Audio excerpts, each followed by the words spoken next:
প্রধানমন্ত্রী শেখ হাসিনার পদত্যাগ হওয়ার পরে দেখেন কি ঘটনাটা ঘটছে। এই যে গণভবন থেকে এই বেচারাটা কি নিছে, এটা কি বলা যায় ভাই বলেন তো? এটা তো আসলে বলতেও লজ্জা লাগছে। এই জিনিসটা নিয়ে কি করবে? এই জিনিসটা কি নিয়ে আর কোনো দিন ব্যবহার করা যাবে ভাই? এই জিনিসটা যারা একবার ব্যবহার করে এটা কি বোঝেন নাই? একজনের জিনিস আরেকজন ব্যবহার করে, যাই হোক আস্তাগফিরুল্লাহ, এই ব্যাপারটা নিয়ে কিছু বলতে চাচ্ছি না ভাই। তো গণভবন থেকে আসলে লুটপাট হয়েছে, কি কি কে নিয়েছে সেই চিত্রগুলো আজকে আপনাদেরকে দেখাবো। এখানে আপনারা একটু নজর করে দেখেন, এখানে একটা টি টেবিল নিয়েছে দুইজন মিলে, এটা হয়তো তারা বাড়িতে নিয়ে যাওয়ার চেষ্টা করতেছে। দেখেন এই লোকটা আবার করছে কি, আমান একটা গণভবনটা নিয়েই রওনা দিছে। হ্যাঁ, মানে পুরো গণভবনটাই যেন সে রিক্সায় উঠাইছে, নিয়ে রওনা দিছে। আচ্ছা, এরপরে একটা ল্যাম্প লাইট হাতে নিয়ে আসে একজন, এটাও নিয়ে যাচ্ছে। এই দিকে আপনার একটু যদি নজর করেন, দুইজন লোক দাঁড়িয়ে আছে চিতল মাছ হাতে নিয়ে। এত বড় বড় মাছ হয়তো জীবনে কোনো দিন আসলে কিনে খাওয়া সম্ভব না। আসলে আমরা জনগণ না খায়া মরছি, আর গণভবনে এত সুন্দর সুন্দর খাবার তৈরি হয়েছে, এত বড় বড় মাছ। আচ্ছা যাই হোক, তারা খেয়েছে।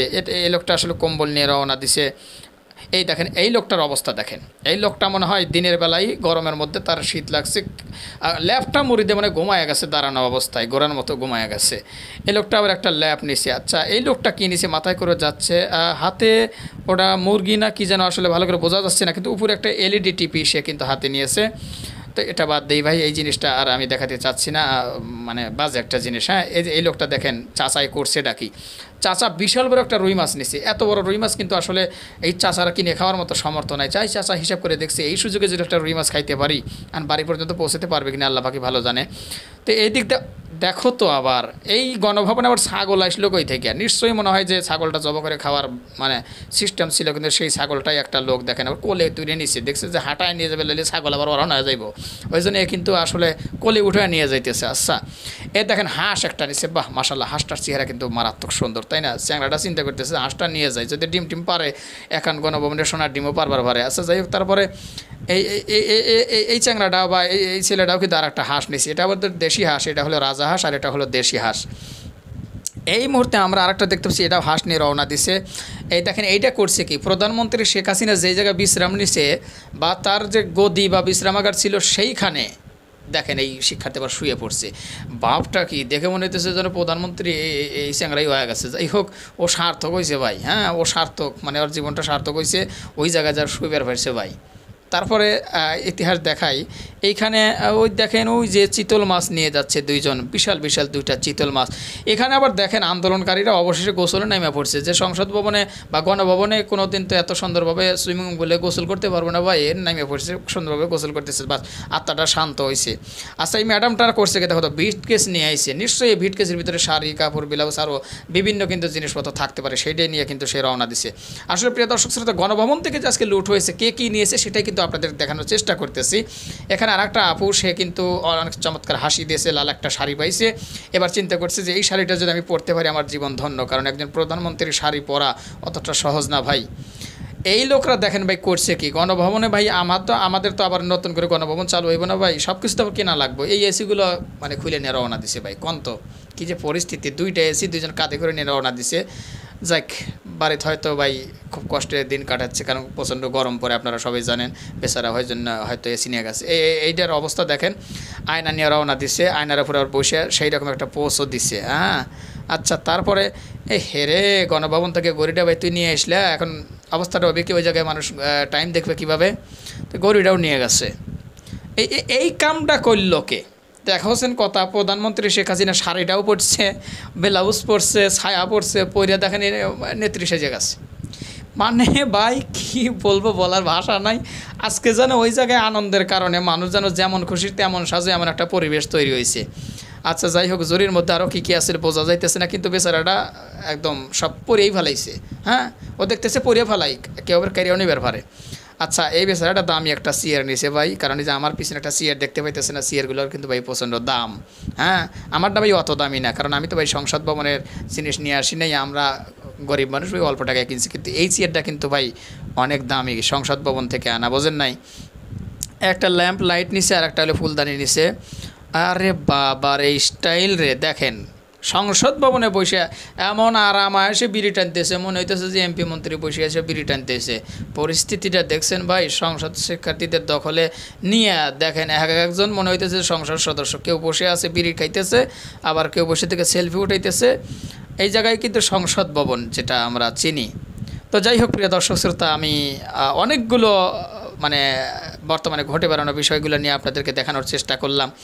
তো যদি আপনাদের কোনো মতামত থাকে সেটা জানাবেন। তো অবশ্যই শেষ মুহূর্তে এসে দুটি কথা বলতে চাই, সেটি হলো আসলে গণভবনে যেভাবে লুট হলো, এই জিনিসগুলো কিন্তু আমাদের টাকা দিয়ে কেনা হয়েছিল, আবারও আমাদের টাকা দিয়ে কিনতে হবে। কারণ একসময় হয়তো আরও একজন প্রধানমন্ত্রী আমাদের বাংলাদেশে হবে এবং দেশ আবারও আগের মতো হয়তো ধীরে ধীরে ফেরত আসবে, দেশ চলবে। গণভবনে জিনিসগুলো কিন্তু দরকার, আবার সেগুলো হয়তো নতুন করে টাকাতে কিনতে হবে, এগুলো ক্ষতি আমাদেরই। তো যাই হোক, আসলে আমি কোনো রকমের মন্তব্য করতে চাচ্ছি না, ঠিক আছে? আবার মন্তব্য করলে অনেক মানুষ অনেক রকম মন্তব্য করতে পারেন ভাই, আসলে সেটা নয়। তবে আসলে সাধারণ জনগণ আনন্দে উল্লাসে কে কী করবে আসলে দিশা পাইতেছে না, যেটা কিন্তু এগুলো দেখেই হয়তো বোঝা যাইতেছে। তো যাই হোক প্রিয় দর্শক, আমরা সাধারণ জনতা হিসেবে চাই, দেশের পরিস্থিতি প্রায় 1 মাস যাবত এই কোটা বিরোধী আন্দোলন নিয়ে দেশের পরিস্থিতি খুবই ভয়াবহ হয়ে উঠেছিল।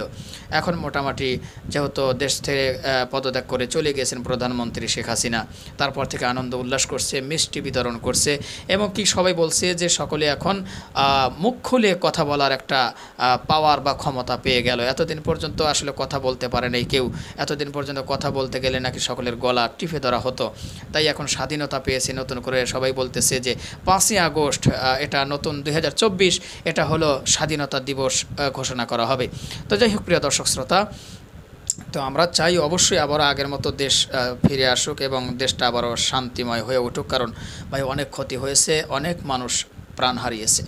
তো সে পর্যন্ত একটা কথা বলতে চাই, যারা আবু সাইদ সহকারে যারা কোটা বিরোধী আন্দোলনকারী যারা শিক্ষার্থীরা মৃত্যুবরণ করেছে, অবশ্যই আমরা তাদের রুহের মাগফিরাত কামনা করি। আল্লাহ তাআলা যেন তাদেরকে শহীদি মর্যাদা দান করেন। এছাড়াও অনেকেই কিন্তু মারা গিয়েছে, অনেক পুলিশ মারা গিয়েছে, অনেক মানুষ মারা গিয়েছে। সবার জন্য আমরা দোয়া করি ভাই, সবাই তো মানুষ, হ্যাঁ, সবার জন্য দোয়া করি, আল্লাহ তাআলা যেন সবাইকে মাফ করে দেয়। তো ভালো থাকবেন সবাই, ভিডিওটি ছিল এ পর্যন্তই। তো আমাদের চ্যানেলটি অবশ্যই সাবস্ক্রাইব করে দিবেন প্রতিনিয়ত এ ধরনের সকল প্রকার নিত্য নতুন আপডেটগুলো পাওয়ার জন্য। আর বর্তমান দেশের প্রধানমন্ত্রী কে হবে বা কাকে আপনারা চান সেটা কিন্তু পারলে কমেন্ট বক্সে জানাইতে পারেন। তো আমার মতে মনে হয় যে আসলে দেশে এমন একটা প্রধানমন্ত্রী আমাদের এখন বর্তমান সময়ে দরকার, যে কিনা কোরআন দিয়ে দেশ চালাবে, কোরআন নিয়ে দিয়ে দেশ পরিচালনা করবে, এমন একটা প্রধানমন্ত্রী দরকার। অর্থাৎ হজরত ওমরের মতো একটা প্রধানমন্ত্রী আমাদের সোনার বাংলাদেশে দরকার। তাহলে গুণ খুম রাহাজানি এবং কি দুর্নীতি, এই যে বড় বড় ডিআইজি, বড় বড় যে পুলিশের আইজি সহকারে যারা কোটি কোটি টাকা পাচার করেছে না বিদেশে, হয়তো আমার বিশ্বাস যারা কোরআন দিয়ে দেশ চালাবে হয়তো তারা কোনো দিন এইগুলো করবে না। তো অনেকেই বলতেছে ডক্টর মিজানুর রহমান আজহারিকে দেশে ফিরিয়ে এনে তাকে প্রধানমন্ত্রী দেখতে চাই, এরকম অনেকেই বলতেছে। তো ভাই আমাদেরও একই কথা, এরকম একটা আলেম যদি দেশের প্রধানমন্ত্রী হয় ভাই, তাহলে আর কিচ্ছু লাগবে না, দেশ কোরআনের গতিতে চলবে এবং কি রাস্তাঘাটে মা বোনেরা নিরাপদে চলাফেরা করবে এবং কি যারা বাংলাদেশে সোনার বাংলাদেশে যারা আমেরিকা এবং কি ল্যাংটা দেশ বানাতে চায় তারা হয়তো পর্দার মধ্যে ফেরত আসবে এবং কি যারা গুন্ডা রাহাজানি করেছে, মানুষের হয়রানি করেছে এবং কি মানুষকে খুন করেছে, গুম করেছে এবং নিজের ক্ষমতা দেখিয়ে মানুষের কাছ থেকে টাকা পয়সা সম্পত্তি লুট করেছে, এগুলো হয়তো হবে না যদি একজন কোরআনের সৈনিক দেশের প্রধানমন্ত্রী হয়। তো আপনারা কি মনে করেন সেটা অবশ্যই কমেন্ট বক্সে জানাবেন। তবে সর্বশেষ একটা বিষয়, সেটা হলো আমরা অবশ্যই চাই আমাদের সোনার বাংলাদেশটা আবারও শান্তিসৃষ্ট হয়ে যাক এবং সুশৃঙ্খলভাবে যেন আমাদের সোনার বাংলাটা আবারও গড়ে ওঠে, এটাই আমরা কামনা করি, এটাই কাম্য। কারণ অনেক ক্ষতিগ্রস্ত হয়ে গেছে, অনেক ক্ষতি হয়েছে। তো যাই হোক, ভালো থাকবেন সবাই, আর পেছাল পারবো না ভাই, অনেক কথাই বলে ফেলেছে, আপনারা বিরক্ত হচ্ছেন হয়তো। তো ভিডিওটি ছিল এ পর্যন্তই, আল্লাহ হাফেজ।